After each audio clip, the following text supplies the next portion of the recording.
ya akan turun 250 basis point, 2,5%. Dari 5% akan turun jadi 2,5%.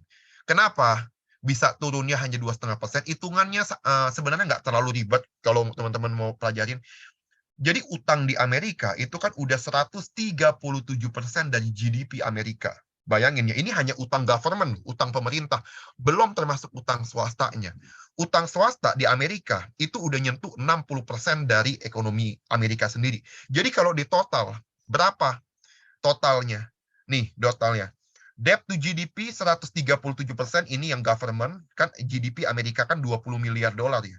20 miliar dolar, kalau debt to GDP-nya 137% ditambah utang perusahaan 60%. Jadi total debt di Amerika, government plus private itu perusahaan swasta, kalau digabungin hampir 200% utang di Amerika. Nah, sekarang coba kita hitung berapa obligasi Amerika yield-nya.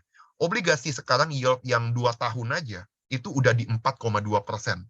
Jadi, kalau kita hitung berapa bunga yang ditanggung sama Amerika, tinggal hitung aja 4,2% bunga yang sekarang terjadi yang ada di Amerika, bunga 2 tahunan obligasi yield-nya, dikali utangnya 200% dari GDP, berarti dikali 40 miliar dolar. Berarti ekonomi Amerika tahun ini bakal kena bunga 1,68 triliun US dollar hanya untuk bayar bunga, baik government maupun corporate-nya. Tapi Amerika GDP-nya akan tumbuh berapa besar? GDP-nya hanya tumbuh 1% menurut perkiraan IMF. Inflasinya akan tumbuh 3,8%. Jadi kalau actual real GDP growth-nya 1% plus 3,8 hanya 4,8% GDP Amerika tumbuh. Coba kita hitung. 4,8% dikali GDP-nya 20 miliar dolar. Berarti GDP Amerika ekonominya hanya akan tumbuh 0,96 triliun. Bayangkan, ekonomi tumbuh 0,96 triliun, tapi bayar bunganya 1,68 triliun. Otomatis kalau teman-teman lihat ini, sesungguhnya ya Amerika kalau dia nggak turunin suku bunga, dia akan masuk ke resesi. Hitungan simple, sederhana aja sebenarnya. Secara kasar ya. Nah, jadi kita akan coba lihat kalau dari data ini, kita prediksi suku bunga tuh akan turun ya 250 basis point atau 2,5%. Nah, nanti kita akan lihat pengaruhnya dari penurunan suku bunga. Itu teman-teman bisa lihat tahun 2020 waktu pandemi baru mulai tanggal 3 tanggal 3 Maret kan di Indonesia COVID masuk ya ke Indonesia ya. Itu kan langsung IHSG anjlok luar biasa dari tanggal 3 Maret sampai tanggal 23 Maret ya, baru mulai recovery. Kenapa bisa 23 Maret recovery? Itu karena tanggal 15 Maretnya tuh suku bunga Amerika dipotong ke 0%. Jadi setiap kali suku bunga turun, orang itu akan mulai alihin uangnya ke obligasi. Dan kalau obligasi diborong, obligasi yield-nya akan jatuh. Kalau yield-nya jatuh, maka saham yang akan jadi alternatif yang paling menarik. Makanya justru tahun ini obligasi sama saham itu akan menurut kami sih akan sangat bagus kalau mau dipegang sekarang. Makanya ini momentum buat teman-teman masuk sebenarnya. Nah, sekarang kita akan coba lihat kalau ditanya, lah Pak Henry, inflasi Amerika tuh tinggi banget loh. Masih 6,5%, nggak mungkin lah suku bunga dia turun. Loh, kita coba lihat Jepang nih. Jepang aja, kenapa Jepang tidak naikin suku bunga sama sekali di 2022? Padahal Amerika naikin bunga terus. Karena kalau kita lihat di sini, Jepang itu utangnya 262% dari GDP-nya. Amerika tadi 137% yang government-nya. Ini government-nya Jepang 262%. Kalau sampai dia bunganya dinaikin, maka beban utangnya itu akan mukul ekonomi. Karena utang dia itu sangat gede. Makanya Jepang tetap aja BOJ, Bank of Japan, coba lihat policy rate-nya tetap 0%. Suku bunga yang lain naik. Tapi hanya Jepang yang nggak naikin suku bunga karena utangnya tinggi. Makanya tadi utang itu menjadi salah satu instrumen yang harus kita pertimbangkan. Apakah suku bunga Amerika ini akan dijaga di level tinggi kayak sekarang atau justru bakal turun di akhir tahun ini. Nah, sekarang lihat dampaknya. Bahkan Jepang sampai rela mata uangnya jatuh 31% melemah terhadap dolar. Demi hanya untuk ngejaga supaya financial sektornya itu nggak kolaps. Bayangin kalau suku bunga naik, akhirnya gagal bayarnya naik tinggi, itu akan lebih ngeri lagi buat ekonomi Jepang. Jepang sampai milih, udahlah mata uang kita melemah 31% aja nggak apa-apa. Karena kita nggak naikin bunga, Jepang nggak naikin bunga, tapi Amerika naikin bunga. Akhirnya orang pindahin duit ke Amerika semua. Karena ngerasa, kok Jepang inflasi tinggi juga, naik juga, tapi kok nggak naikin bunga. Amerika aja naikin bunga, Amerika jadi lebih menarik. Makanya Jepang terdepresiasi, jatuh terhadap dolar cukup dalam. Nah, ini dia ya, akhirnya sekarang yen mulai menguat lagi. Nah, kalau sekarang yang menarik begini. Kenapa yen bisa menguat lagi pertanyaannya? Karena sekarang justru prediksinya, orang itu ngelihat kemungkinan memang era suku bunga naik itu akan mulai berakhir, udah di ujung-ujungnya lah. Kalaupun masih naik, kemungkinan Amerika itu hanya akan naikin bunga ya. Ekspektasi dari CME Fed Watch itu kayak konsensusnya di Amerika tentang berapa suku bunga akan naik, perkiraannya hanya akan naik sampai 5 dan 5,25%. Kenaikan maksimalnya tahun ini. Nah, sekarang suku bunga Amerika di 4,5%. Jadi masih ada room potensial upside kenaikan tuh 75 basis point, 0,75%. Nah, jadi itu doang tuh, batasnya tuh udah mulai kelihatan. Makanya yen udah menguat lagi sekarang. Karena dia udah nggak terlalu takut kayak kemarin. Nah, sekarang kita masuk ke domestic outlook-nya. Kalau tadi kan global outlook ya. Nah, sekarang kita lihat Indonesia. Nah, kalau kita lihat di Indonesia, memang secara ekonomi di Indonesia sendiri, kalau kita perhatiin ya, mestinya sih sekarang itu even harga komoditas mulai turun karena permintaan juga melambat karena ada kemungkinan resesi, itu pun tetap masih plus proyeksinya di tahun 2023. Ini yang kuning, justru GDP growth kita itu walaupun turun, hanya akan diprediksi Indonesia itu akan turun ke 4%. Jadi bukan minus loh ya. Ekonomi kita tetap tumbuh, tapi pertumbuhannya hanya akan tumbuh 4% aja di 2023. Current account kita 2023 akan tetap plus. Ini udah kita coba pakai skenario, kalau harga batu bara jatuh, CPO jatuh, minyak naik pun, worst skenario-nya, even masih worst skenario pun masih kita bisa bilang trade balance kita bakal surplus tahun ini. Karena penurunan harga komoditas nggak akan bisa terlalu dalam. Karena supply chain di dunia itu semenjak perang Rusia-Ukraina itu masih kepukul. Makanya nggak bisa lah balik sampai ke level sebelum pandemi. Itu masih jauh banget. Call seturun-turunnya itu bakal kemungkinan ke $280 nanti. Makanya kalau kita lihat di situ, akan kemana arah BI rate Bank Indonesia suku bunganya. Prediksi kita, kalau sampai sesuai prediksi kita tadi, Amerika akan turunin bunga, maka Indonesia pun akan ngikut. Indonesia akan ngikut turunin suku bunga, ya prediksi kita di 2023, kemungkinan itu bisa turun sampai ke level ya 4,5%-an lah ya. 4% lah ininya, BI rate kita. Jadi memang ini adalah target suku bunga di akhir tahun yang kami prediksikan. Nah, sekarang kita coba lihat data yang penting ini sekarang. Coba kalau teman-teman perhatiin, sepanjang 2022, ini kan sebenarnya trade balance kita, neraca perdagangan itu surplusnya besar sekali ya. Kita tuh ekspor kita tuh jauh melebihi impor kita. Kita tuh sampai surplus 2022, kalau ditotalin, itu 54 miliar dolar. Uang sebanyak ini, mestinya dolar itu kan bertambah karena ekspor kita kan lebih banyak, pasokan dolar mestinya nambah. Tapi terjadi keanehan. Coba lihat, posisi cadangan devisa Indonesia pada akhir 2022 itu hanya 137,2 miliar, turun dibanding akhir tahun 2021, 144,9 miliar. Aneh nggak? Kok bisa trade balance kita surplus 54 miliar dolar, tapi malah cadangan devisa kita malah turun? Bukannya naik. Tuh teman-teman coba lihat. Nih, cadangan devisa kita tuh nggak terlalu naik, malah turun. Ada apa? Malah kalau kita lihat rupiah malah sempat melemah. Mestinya hukumnya kalau dolar tambah banyak di Indonesia, kita ekspor lebih banyak, mestinya rupiah menguat. Tapi kenapa rupiah justru melemah? Karena sebenarnya kalau teman-teman lihat, ini artinya gampang. Sebenarnya logikanya berarti orang yang ekspor selama ini, devisa hasil ekspornya nggak ditaruh di Indonesia. Kenapa pertanyaannya? Karena memang suku bunga deposito falas di Indonesia itu kecil sekali ya, rata-rata 1,5, 1,7%. Coba kalau kita lihat di Hong Kong, di Singapura, itu tinggi sekali, bisa 3-4% untuk deposito falas. Makanya devisa hasil ekspor itu nggak masuk ke Indonesia, even surplus kita karena komoditas naik kenceng, batu bara naik kan kemarin ya, nikel naik tinggi, yang kita ekspor, tapi tetap aja cadangan devisa nggak nambah. Akhirnya rupiah ikut melemah juga. Nah, akhirnya sekarang akan seperti apa tahun 2023 ini? Nah, jadi kemarin ada berita, teman-teman nanti bisa baca ya. Jadi untuk menarik minat para eksportir, Bank Indonesia lagi nyiapin satu instrumen operasi moneter, namanya itu kayak term deposit falas. Nanti ini term deposit falasnya itu akan kasih bunga yang kompetitif sama negara-negara tetangga.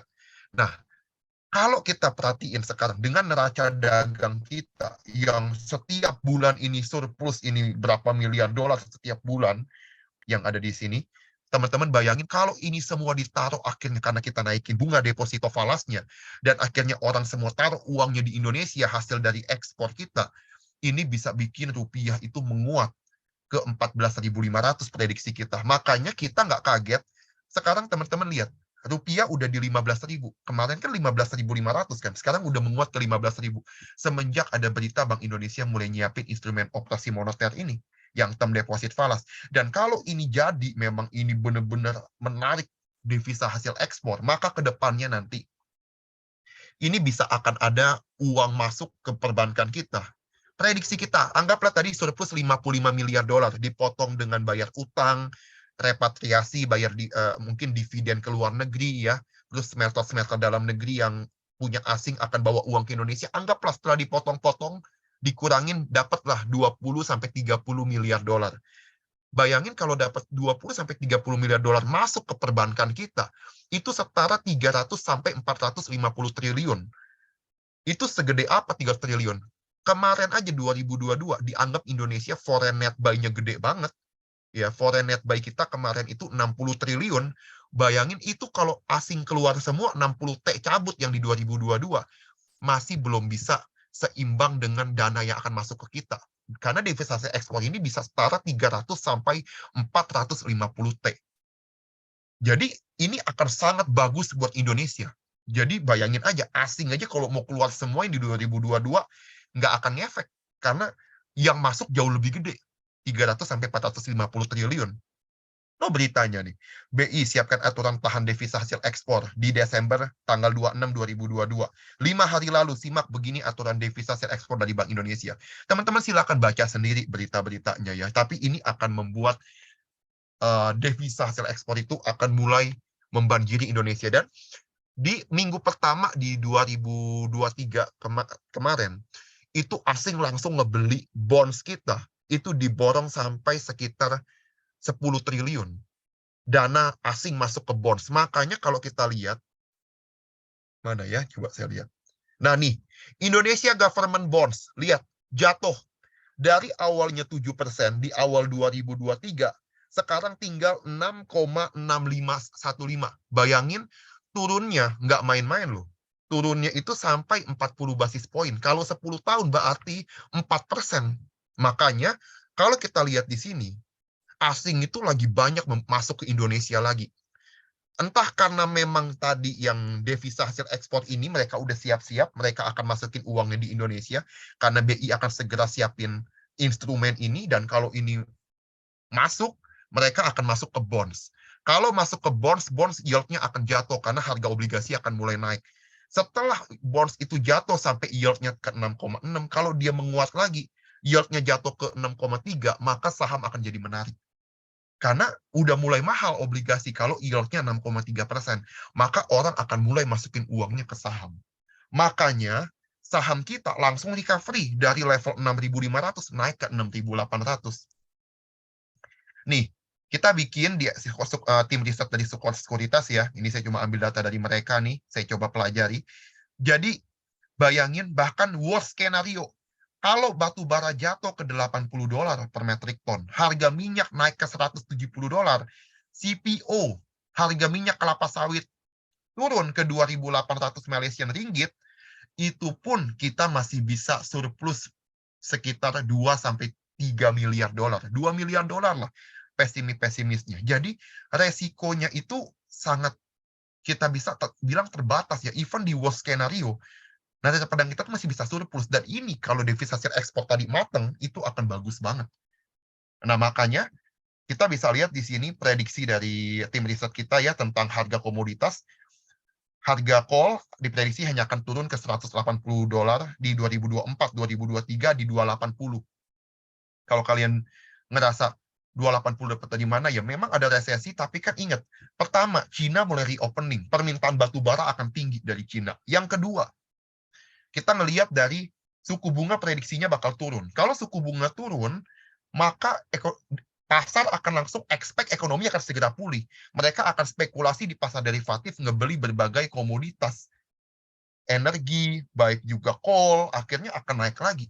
Makanya itu, kita bisa lihat bahwa harga komoditas untuk balik ke level sebelum pandemi akan sangat kecil kemungkinannya. Kalaupun turun, akan tetap di harga tinggi.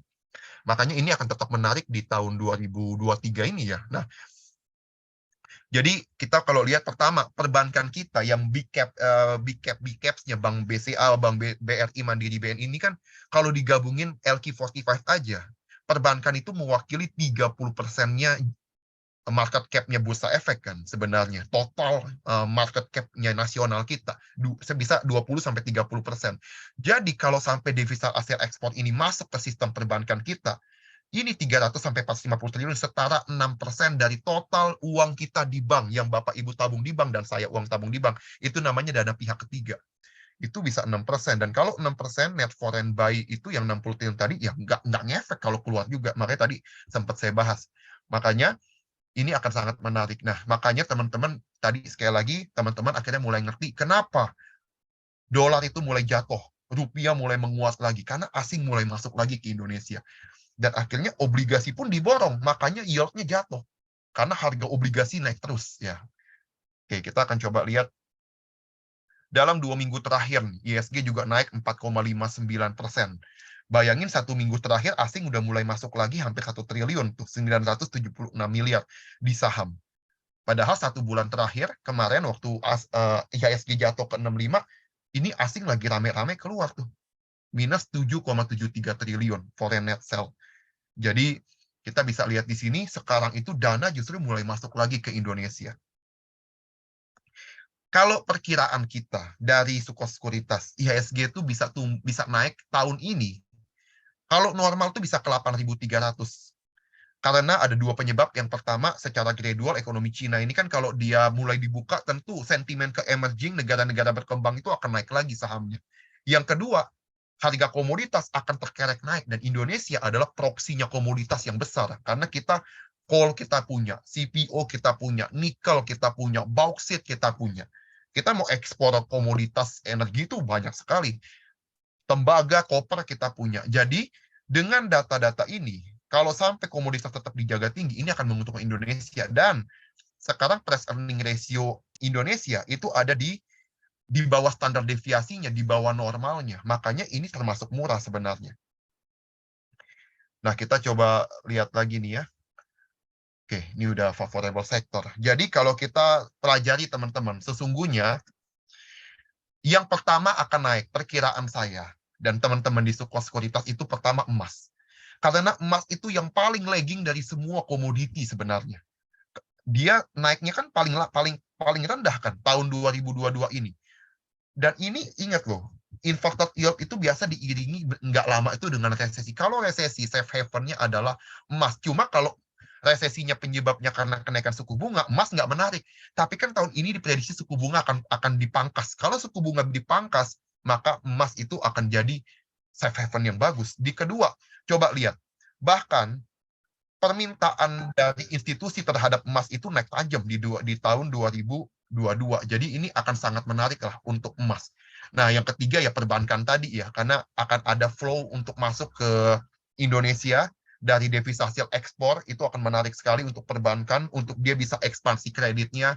Makanya teman-teman bisa lihat juga tuh beberapa nikel kayak emas, copper, nikel itu dengan reopening ekonomi China itu juga akan sangat menarik. Jadi itu mungkin sekilas ya tentang yang bisa saya bawakan tentang update market kita di 2023. Nanti kita mungkin akan lebih banyak diskusi teman-teman. Silakan saya serahkan kembali ke Pak Ngurah dan Ibu Aisyah.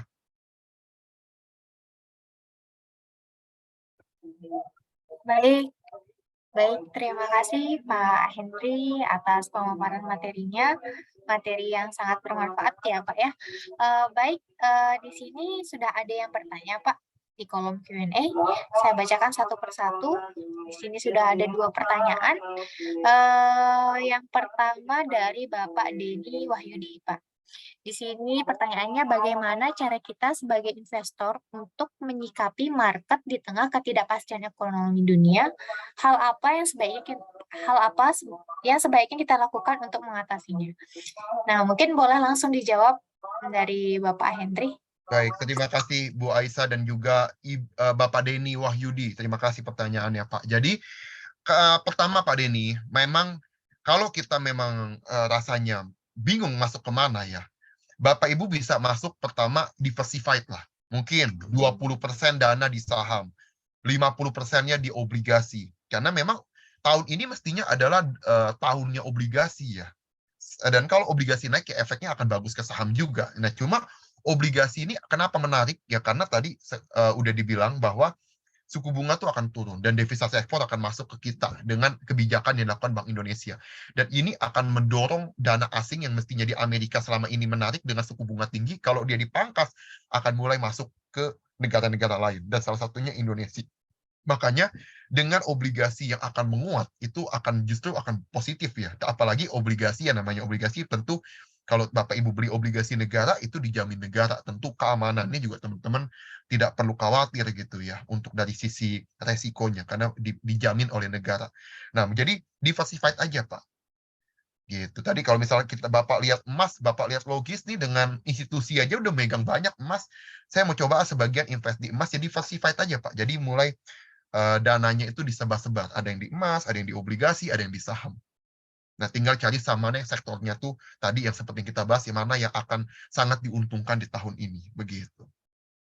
Itu aja Bu Aisyah dan Pak Denny. Baik, berarti kuncinya adalah diversifikasi produk ya, Pak Henry ya. Jadi untuk menyikapi ketidakpastian ekonomi adalah dengan diversifikasi produk tadi. Kemudian ada juga nih, Pak, dari Anonymous. Apakah masih menarik jadi investasi di saham atau perlu beralih ke produk pasar modal lain seperti SBN atau obligasi dan lain-lain? Mungkin berkaitan ya, Pak. Baik, Mungkin boleh dijelaskan sedikit.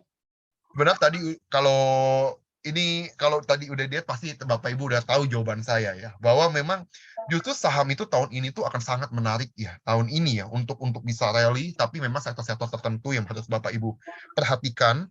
Nah, jadi Bapak Ibu tadi udah perhatiin saham-saham apa aja yang bisa Bapak Ibu masuk, ya, terutama kalau mungkin banking ya big caps itu untuk banking itu akan sangat bagus. Kalau saya mungkin jagoan tahun ini BBRI Bapak Ibu ya. Tetap disclaimer on, tetapi dari sisi net interest marginnya saya lihat yang paling menarik. Terus dividend yield-nya kalau dengan laba terakhir, mungkin dividend yield-nya bisa 5-6%. Sangat menarik sekali.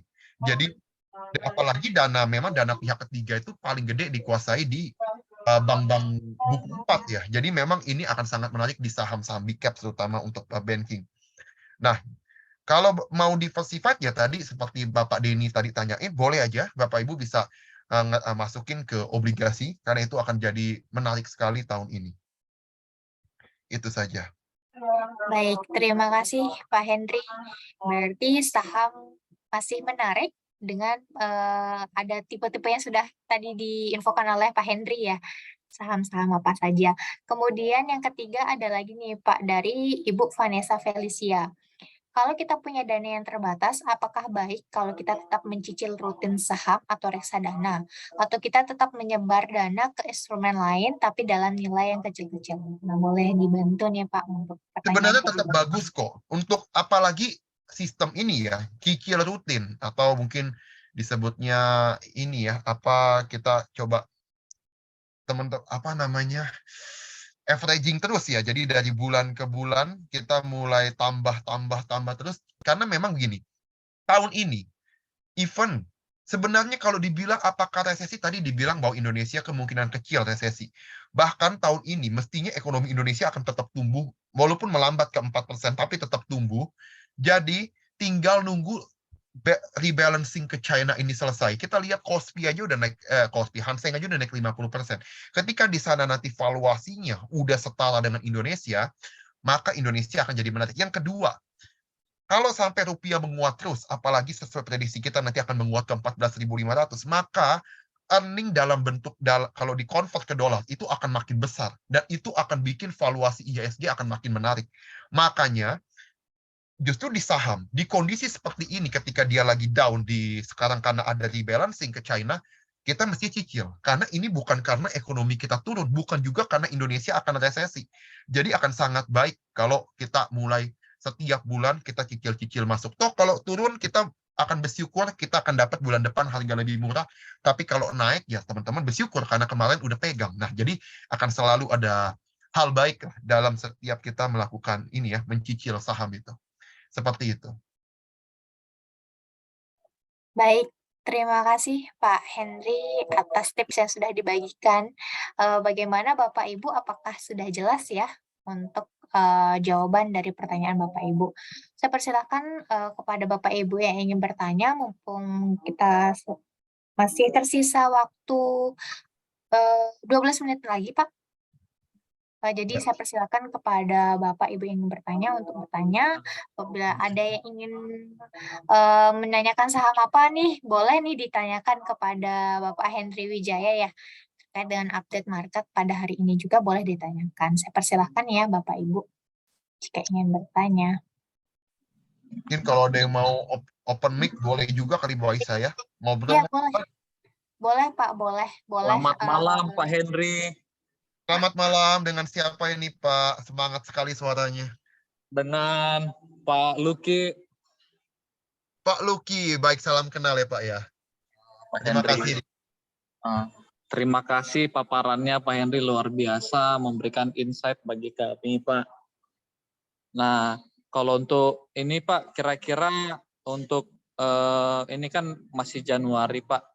Apakah potensi Januari efek itu masih ada atau bagaimana Pak? Kira-kira di sektor-sektor mana aja yang kita bisa menjadi pilihan? Baik. Oh ya ampun Pak Hisar. Ya ampun tadi bilang Pak Luki, Pak Luki. Saya pikir siapa Pak Hisar. Ya ampun, ini teman lama. Ini lagi di saya Lombok tadi. Timur Pak, lagi di cabang Sukor Lombok Timur Pak, sama Pak Rahman. Mantap. Pak, kapan-kapan diajak juga dong saya. Iya Pak. Lama nggak ke Lombok Timur. Baik, untuk Januari efek di 2023 masih potensi jalan karena sekarang foreign net buy-nya tuh udah mulai masuk, terus rupiah udah menguat, yield obligasi jatuh. Kalau yield obligasi jatuh, foreign net buy, apalagi tadi kita udah lihat rupiah menguat, fix ini semua tiga-tiganya ngasih tanda investor asing lagi masuk ke Indonesia. Nah, tinggal nanti kita lihat. Kalau saya sih lihatnya obligasi 10 tahun itu mestinya yield-nya tuh akan jadi mahal di level 6,3%. Sekarang kan di level 6,6%. Dikit lagi. Sampai dia ke 6,3%, ini akan jadi relatif mahal buat para fund. Akhirnya duitnya akan mulai diversified lagi ke saham. Dan rebalancing ke China kayaknya udah mulai terbatas ya. Karena memang udah naiknya cukup tinggi Hang Seng. Udah 50%. Jadi untuk masuk ke saham di Indonesia tuh akan sangat menarik, Pak. Dan tadi sektor-sektor apa terutama kalau IHSG naik kenceng dari devisa ekspor tadi pertama bank nih. Ini saya ada data tentang ini nih ya.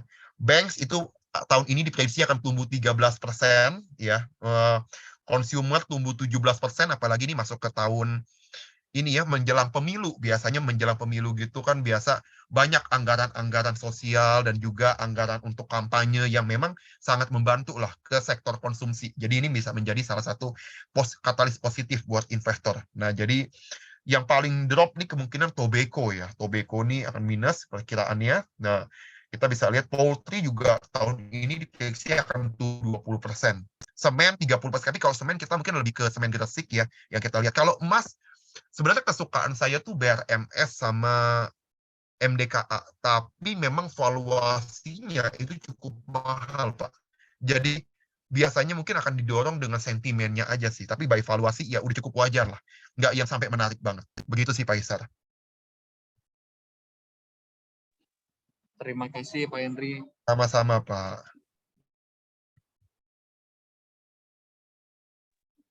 Baik, terima kasih Pak Hisar atas pertanyaannya. Kemudian di sini Bapak ada pertanyaan dari Kaisar Siburian.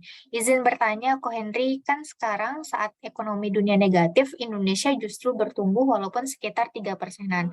Tapi ketika ekonomi dunia udah pulih, apakah Indonesia tetap bisa bertumbuh kok? Boleh Iya, nih dijawab. baik, Saya bagus sekali ini pertanyaan. Jadi memang mungkin ditanya, kok kalau sekarang ekonomi dunia aja dengan kemungkinan resesi aja ekonomi Indonesia bisa tumbuh sekitar 3-4%, apalagi kalau ekonomi dunia bagus. Nah, pengaruh ekonomi dunia ke Indonesia memang nggak segede konsumsi domestik ya. Jadi kita kan kalau bicara tentang ekonomi di Indonesia kan ada 5 ya instrumen GDP ya. Konsumsi itu di Indonesia mewakili sekitar 55%. Nah, tapi yang kena ini nanti ekspor. Jadi kalau negara lain resesi, pertama ekspor kita itu akan mulai melambat. Itu yang pertama. Yang kedua, arus cash flow modalnya. Karena memang kalau sampai resesi, biasanya orang akan pindahin uangnya ke aset yang lebih aman. Nah, orang kalau masukin uangnya ke lebih aman, akan masuk ke emas biasanya. Nah, ketika emas naik, apalagi safe haven seperti dolar juga mengalami penguatan, maka biasanya di negara-negara emerging, negara-negara berkembang, orang akan ada net sell, karena takut kursnya itu akan melemah. Tapi kan Indonesia ketolong tahun ini, trade balance kita tuh akan gede sekali. Ditambah Bank Indonesia udah siap nampung dengan peraturan devisa hasil ekspor yang tadi kita bahas. Jadi ini akan bikin dari sisi cash flow, arus dana, capital flow itu akan justru akan bagus ke Indonesia. Makanya ini nggak peduli sebenarnya akan ada resesi. Kalau dari sisi capital flow, mestinya Indonesia akan sangat diuntungkan tahun ini. Paling dari sisi trade-nya, perdagangan kita keluar. Kalau negara-negara yang melambat, ekspor kita akan melambat. Nah, dan kalau rupiah menguat, karena kita ekspor kita tadi surplus, kita udah banyak bahas tentang harga komoditas dan juga dari devisa ekspor kita yang positif akan masuk Indonesia, prediksinya. Maka Bapak Ibu bisa lihat semakin rupiah kuat, maka inflasi barang impor itu justru inflasinya justru akan turun. Makanya itu yang akan bikin menurut saya tahun ini justru Indonesia akan sangat bagus kondisinya dibandingkan dengan krisis-krisis sebelumnya ya, resesi-resesi sebelumnya. Karena ada perubahan struktural terutama dari sisi pertama, kita krisis-krisis sebelumnya selalu dalam posisi trade balance-nya tuh defisit. Jadinya rupiah tuh gampang sekali melemah. Tapi kali ini justru kita surplus terus neraca perdagangan. Yang kedua, udah ada term deposit falas yang bisa nampung devisa hasil ekspor yang menarik. Jadi ini semua akan membuat rupiah jauh lebih stabil, jauh lebih kuat, dan juga akan mendorong investor asing itu akan makin tertarik untuk masuk ke Indonesia. Kalau rupiah kuat, maka earnings kalau kita convert ke dolar juga akan makin besar. Nah, itu menariknya di Indonesia tahun ini nih, Bro Cesar. Gitu. Baik, terima kasih Pak Henry atas jawabannya. Karena waktu juga sudah menunjukkan pukul 8:27 waktu Indonesia Tengah, Pak. Jadi sebentar lagi akan kita cukupkan. Namun sebelumnya saya persilakan satu pertanyaan lagi nih. Kalau misalkan ada dari Bapak ataupun Ibu peserta yang sudah hadir, boleh satu pertanyaan lagi saya persilahkan. Karena kita akan tutup untuk kelas investor online bersama Sukor Sekuritas pada malam hari ini.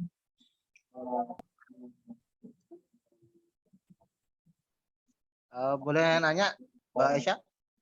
Ya, boleh Pak. Saya persilakan. Ini ke Pak Henry. Ya, silakan Jadi Pak. kalau dari penyampaian tadi Pak Henry, mungkin bisa enggak tadi kasih insight nih dari beberapa sektor tadi yang dari sahamnya mungkin kemana nih, yang prefernya kemana? Ya, yang bisa kita hold dari sekarang dengan kondisi perekonomian Indonesia untuk 1 tahun ke depan. Prefernya tadi sudah ada beberapa sektor, mungkin dari sahamnya kira-kira kemana ini kita prefernya. Terima kasih. Baik. Baik, sekali lagi Pak ya, ini disclaimer, cuma by analysis, jadi by fundamental riset yang pernah saya lakukan, tahun ini tentu yang menarik tadi saya bahas, pertama kalau dari bank, saya itu tertarik dengan BBRI Pak. Ya, karena memang BBRI net interest margin-nya lumayan bagus, terus juga dividen yield-nya dengan laba sekarang itu akan sangat menarik ya, sekitar 5-6% perkiraannya. Terus juga dana pihak ketiganya pertumbuhannya akan sangat besar, terutama di bank-bank besar dari devisa ekspor ini.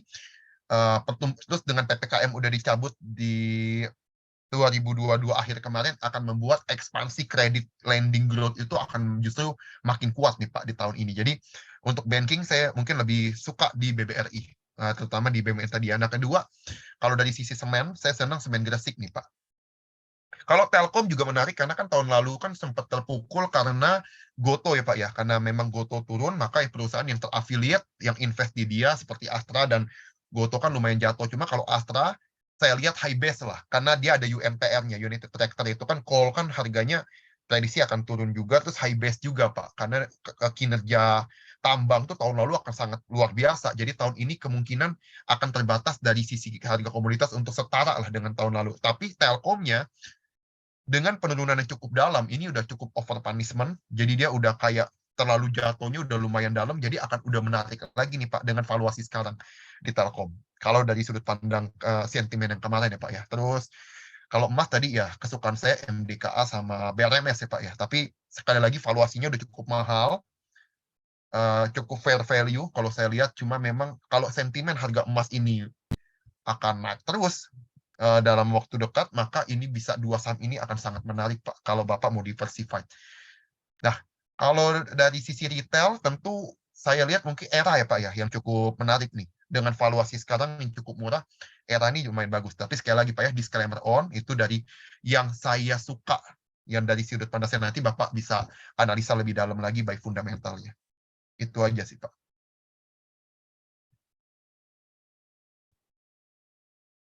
Baik. Bagaimana Pak Rahman? Apakah sudah jelas untuk jawabannya? Terima kasih Pak Henry atas jawabannya. Terima Nanti kasih akan Pak. kita analisis lagi. Terima kasih Ya. Pak. Ya, karena waktu juga sudah menunjukkan pas pukul 8:31 waktu Indonesia Tengah, Pak. Kita cukupkan untuk sesi tanya jawab pada malam hari ini. Sebelumnya, saya berterima kasih kepada para peserta yang sudah mengajukan pertanyaan pada sesi kegiatan kelas investor online. Sebelum kita tutup, mungkin ada closing statement ya Pak dari Pak Henry Wijaya, saya persilahkan. Baik, Kalau ada, terima kasih Bu Aisyah. Jadi teman-teman, buat yang teman-teman yang pengen dapat update lebih lanjut di Sukor Sekuritas, kita akan buat kayak tadi itu salah satu report yang kami berikan biasanya ya ke nasabah-nasabah kita. Nanti Bapak Ibu bisa nonton baca lebih lengkapnya tentang saham-saham apa, strategi yang menarik di risetnya Sukor Sekuritas. Nah, jadi Bapak Ibu buat yang belum punya rekening di Sukor Sekuritas, silakan Bapak Ibu nanti bisa lihat IG-nya Sukor Sekuritas yang udah centang biru ya, tentu. Nanti Bapak Ibu bisa lihat proses pembukaan rekeningnya di eform.sukorsekuritas.com. Dan nanti kalau mau ikut training-training kita, jangan lupa daftar nanti di e-stock di bulan Februari sudah dibuka kembali. Nanti di bulan Februari setiap hari Sabtu. Nanti akan ada analisa fundamental dan teknikal dan juga tematik. Jadi akan ada tiga kali acara sebulan untuk memperlengkapi Bapak Ibu setiap bulannya mengenai kondisi market yang bisa Bapak Ibu ikutin. Itu aja mungkin penutup closing statement dari saya. Bu Aisyah, terima kasih. baik, terima kasih Pak Henry atas closing statement-nya. Dan saya mewakili Bursa Efek Indonesia juga mengucapkan terima kasih kepada Bapak Ibu yang sudah hadir pada kegiatan kelas investor online bersama IDX NTB dan Sukor Sekuritas. Mungkin kita cukupkan saja Bapak Henry dan peserta lainnya. Saya persilahkan Bapak Ibu untuk meninggalkan Zoom meeting atau webinar pada malam hari ini. Terima kasih saya ucapkan Bapak Ibu boleh meninggalkan Zoom meeting. Terima kasih. Terima kasih Bu Aisyah dan teman-teman semua. Terima Terima Mohon kasih Pak Henry. Yuk, Pak Aisyah, makasih banyak Bu Pak. Henry, Yuk, NTB teman-teman. Aisyah, makasih. Terima kasih Pak. Kasih, selamat malam.